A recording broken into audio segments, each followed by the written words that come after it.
रुद्राय नीलकण्ठाय शम्भवे अमृतेशाय शर्वाय महादेवाय ते नमः।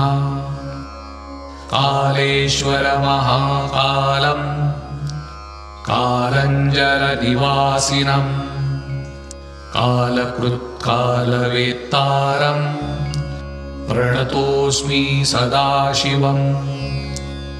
नमस्ते बोधरूपाय कालान्तक नमोऽस्तु ते।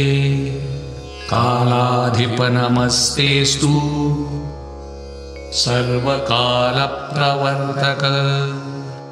कलासकलरूपेण कलाभिर्विश्वरूपधृत् विश्वेश्वर नमस्तेस्तु आदिकालप्रवर्तक। जय श्वेतनिमित्तोग्र मृत्युदेहनिपातन